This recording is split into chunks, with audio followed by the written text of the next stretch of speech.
Hi எல்லாருக்கும் வணக்கம். இது காதுகுத்து ஃபங்க்ஷனோட கண்டினியூஷன் தான். சாட்டர்டே அன்றைக்கி ஜவுளி எடுக்க போயிருந்தோம் இல்லையா, சண்டே அன்றைக்கி இன்விடேஷன் கொடுக்க ஸ்டார்ட் பண்ணிடலாம் அப்படின்னு காலையில் ஸ்டார்ட் பண்ணியாச்சு. கொஞ்சம் ட்ரெஸ் எல்லாம் எடுத்துக்கிட்டு யாருக்கெல்லாம் வந்து இன்விடேஷன் கொடுக்கணும் அப்படின்றது நைட்டே லிஸ்ட் எடுத்துட்டோம். இன்றைக்கி வந்து சண்டே ஹஸ்பண்ட் வீட்டில் இருக்கிறதால இன்னிலேருந்து ஸ்டார்ட் பண்ணியிருக்கோம்.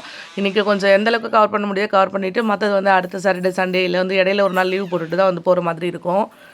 அந்த வகையில் ஃபஸ்ட்டு அம்மா வீட்டுக்கு தான் வந்திருந்தேன். அம்மா வந்து உருளைக்கிழங்கு பொரியல், சாம்பார், ரசம், அதுக்கப்புறம் வந்து பார்த்திங்கன்னா சோயா சங்ஸில் வந்து 65 போட்டிருந்தாங்க.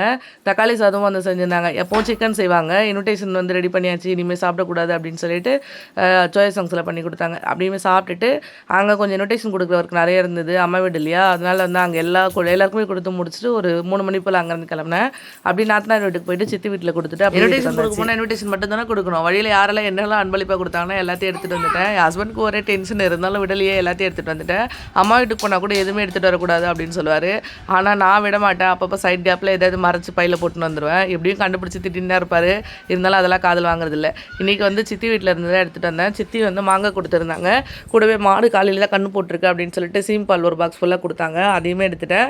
அப்புறம் ஒரு வாழைப்பூ கொடுத்தாங்க. இது வந்து குண்டுமல்லி பூ. இது வந்து எங்கள் நாத்தனார் வீட்டில் கொடுத்தாங்க. வீட்டில் பூ பறிச்சிட்டு இருந்தாங்க. ஃப்ரெஷ்ஷாக பூ கொடுத்தாங்க. அதையுமே எடுத்துகிட்டு வந்துட்டேன். இதெல்லாம் வாங்கும்போது ஒரே திட்டு தான் ஹஸ்பண்டு. ஆனால் அதெல்லாம் காதில் வாங்கலை. இந்த காதில் வாங்கி அந்த காதில் விட்டுட்டு எடுத்துகிட்டு வந்துட்டேன். நீங்கள் என்ன மாதிரி எடுத்துகிட்டு வருவீங்களா இல்லை வந்து எடுத்துகிட்டு வர மாட்டிங்களா அப்படின்னு சொல்லிட்டு கமெண்ட்டில் சொல்லுங்கள். எங்கெங்க நம்ம அம்மா, நம்ம சித்தி, நம்ம நாத்தனார் ஏன் எடுத்துகிட்டு வரக்கூடாது அப்படின்னு சொல்லிட்டு நான் எடுத்துகிட்டு வந்துடுவேன். ஹஸ்பண்ட் கடை அது கொஞ்சம் கூட பிடிக்காது. நீங்கள் எப்படி?